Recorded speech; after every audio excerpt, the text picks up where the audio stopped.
guys, it's Casey. Recently on BookTube Twitter, or Book Twitter, there's been a lot of talk about Rainbow Rowell's Eleanor and Park, which apparently is a book with an Asian male lead whose first name is Park. I've heard of the book, I haven't read it, and I've been hearing a lot of bad things about the Asian representation in the book. Now, I'm not saying that it's definitely terrible because I haven't read it, so I have a feeling a lot of it was probably exaggerated, taken out of context, because that's what book Twitter does, or, you know, so I'm not here to, rag on the book or anything.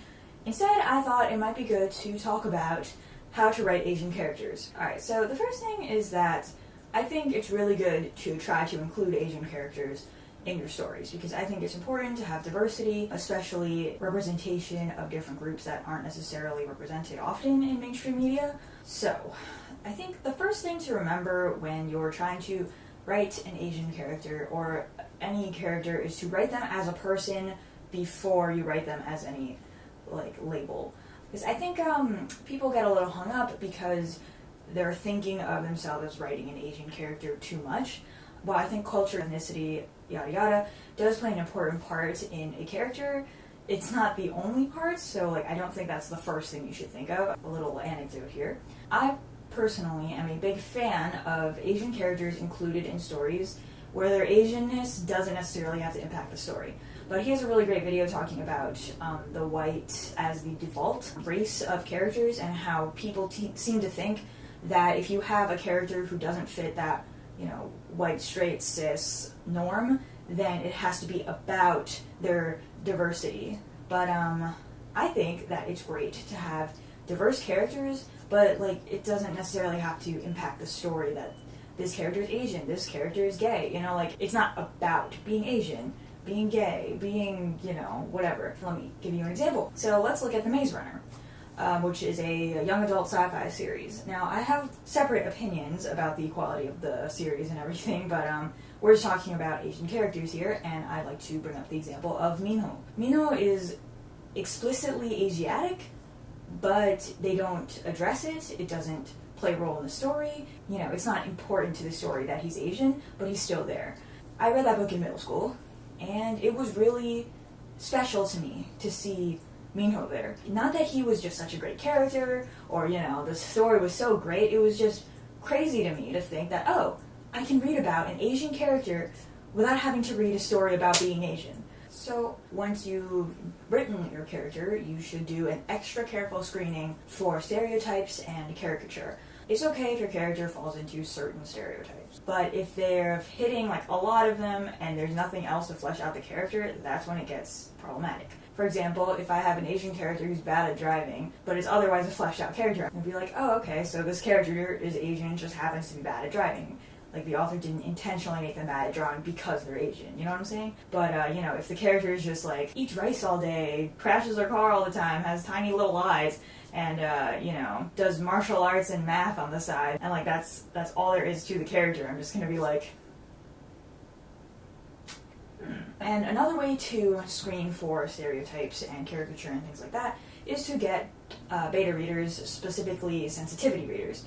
So just go on Twitter or wherever social media you like to use and find beta readers who are Asian. And they will read your story or book, whatever, script, and tell you if they find a problem with your representation of Asians or Asianness in it. And obviously, if only one of them complained about this particular thing, it may not be a problem, but if all of them, or a large number of them, are saying the same thing, that this particular aspect of your character is problematic or racist, even if you didn't mean it that way, because I'm sure most people don't mean it that way, then you can take that into consideration. Okay, those things I said kind of apply to writing any group that is not your own group, but now I'm going to get into a little bit more of the specifics of problems that I think Asian characters in particular tend to have. Okay, so one of the things that I think plagues Asian characters specifically is the concept of the Asian narrative. I don't know if other minorities feel this as well, but for Asian literature, it's just all about immigration, Ellis Island, Angel Island, the Transcontinental Railroad, assimilating in America, new school, doesn't speak English, yada yada. Or it's about a second generation Asian American who is struggling to reconcile their Asian identity with their American identity. And while I do think this can be relevant to some people, like, spoiler alert, we're not all trying to reconcile our two cultures, okay? So I think people feel a need to include this because they think that it is an issue facing Asian Americans, and sometimes it is, but if it doesn't add anything to the story or is not important to the story, don't put it in. I'd rather read about just an Asian character being in the story, yada yada, than an Asian character who's like in the story and then all of a sudden has this cultural awakening and needs to, learn their native tongue and, like, what? And one example of this happening is in Rick Riordan's Heroes of Olympus series. Now, I think generally Rick Riordan does a decent job with diversity. At the very least, he makes a tremendous effort to include a lot of different groups. But then, so the character I'm talking about is Frank, who is a Chinese Canadian. And in Mark of Athena, he starts like dropping out of the spotlight a bit because he loses his point of view from the Son of Neptune, and he's just more in the background. And then we suddenly get this random thread of him wanting to reconnect with his culture and learn Chinese, and he's just looking up Chinese on the internet and writing it on pieces of paper and hanging it on his wall. And it's just like, why? Like, it's so random. He's not really doing anything in the story. So it just felt like he got kind of reduced to that trope, at least for that book, because I do think in the later books, like House of Hades and The Blood of Olympus, he was fine. But it was just the Mark of Athena, and that was just a very strange thing to add there.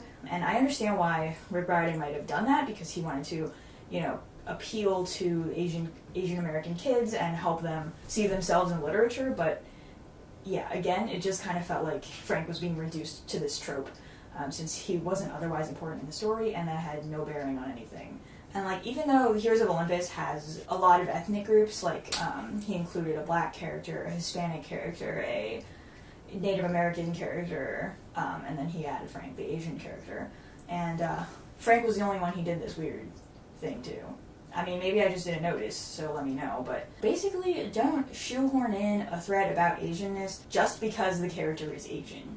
It's not like inherent to the Asian experience. Okay, then the other thing that authors really seem to struggle with for some strange reason is naming their Asian characters. As I mentioned earlier in the video, Eleanor and Park.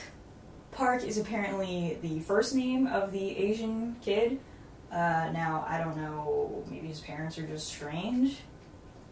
But generally, Park is a last name, a Korean last name, not a first name. Another example that really annoys me that nobody talks about this, but Cho Chang from Harry Potter. Cho's a last name. Also, it sounds suspiciously like Ching Chong, don't you think?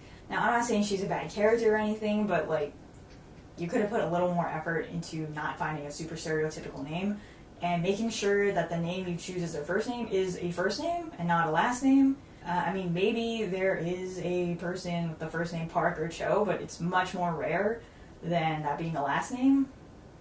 Search up top 100 most common Chinese last names or Japanese last names or whatever country you're trying to look for.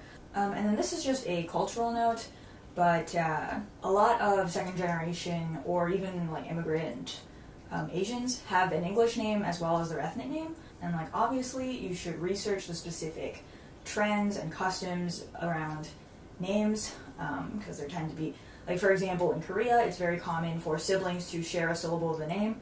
Like, my Korean name is Jia, and my sister's Eunhae, so we both have the he in there. So, if your character has an ethnic name that's difficult for English speakers to pronounce, they might change it to something else. Or they might take an English name, or they may use a nickname. However, if their ethnic name is something fairly easy to pronounce, like Min, it's a Korean name, very easy to pronounce, then they may not have a need to choose an English name, so they just might not. Something I've been noticing lately more is I feel like a lot of Asian people don't actually change their names when they come to America, or they may not feel the need to give their children English names, because people are becoming more aware, trying more to pronounce these names instead of saying like, oh, what's wrong with you, get an English name, which, did used to happen back in the day, but these days, people are a lot more open. I'd like to see more Asian characters with ethnic names, because I think that's good. Then another thing about writing in Asian American is that a lot of times it's the little things that make it seem a lot more realistic. Like, I eat spaghetti with chopsticks, or I take my shoes off in the house. And if your character doesn't know their native language, you probably know some words but not others. The words that you learn first are food and useless but rude words like butthole and things like that. And I find a good place to find those little things to add authenticity to a character is watching those, like, you know, those YouTube videos that are like 10 things your Asian mom does, or like something like that. Like, I didn't think I was that Asian until I watched those, and I was like, oh. So yeah, Wong Fu Productions, they make a lot of stuff about being Asian that I think is pretty useful. They tend to be a little bit more dramatic than I would be personally, but so, you know, remember that not everyone thinks the same way about being Asian. However, I wouldn't focus on the details. I think the big stuff is way more important. And ultimately, like, when it comes to writing any group that you don't belong to, the best thing you can do is just research like crazy. Approach it with respect, so don't just write off their customs or traditions, religion, anything like that. Like, wow, that's so weird, you know? Be curious and try to find out as much information as you can, and then again, get sensitivity readers who can help you if you still have issues. Now, Jordan Harvey also made a pretty interesting video on similar to this topic, so I'll link that in the description.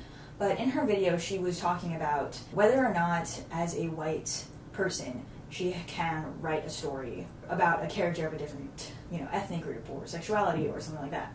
For me, I think as long as you approach it with respect and do your proper research, in my opinion, that is fine, and you should strive to include diversity in your books or in your movies or whatever you're making if it's pertinent. Like, obviously, if it takes place in South Korea, almost everyone would be Korean because South Korea is very homogenous. So, you know, like, within reason, you should try to include diversity. However, if you're not of a group, I don't think it's necessarily your place to write about belonging in that group. I think it's fine for a white author to write about an Asian main character, as long as the story doesn't revolve around the Asian experience and being Asian. You know what I mean?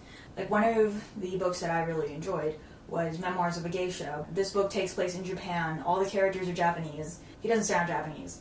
But that doesn't bother me because it's not about being Japanese. That's not the core of the story, or that's not the message he's trying to get across. And, like, I think it's fine to touch on issues pertaining to races or groups that you aren't a part of, as long as your story's not about that issue from the point of view of a group you're not a part of. So that about wraps up my thoughts. Sorry it's a little rambly, but I just wanted to, like, get my thoughts out there, you know. Don't forget to give this video a thumbs up if you liked it, and subscribe if you'd like to see more videos like this. And somehow I forgot to solicit comments, so let me know who your favorite minority character is in the comments, and I'll see you in another video.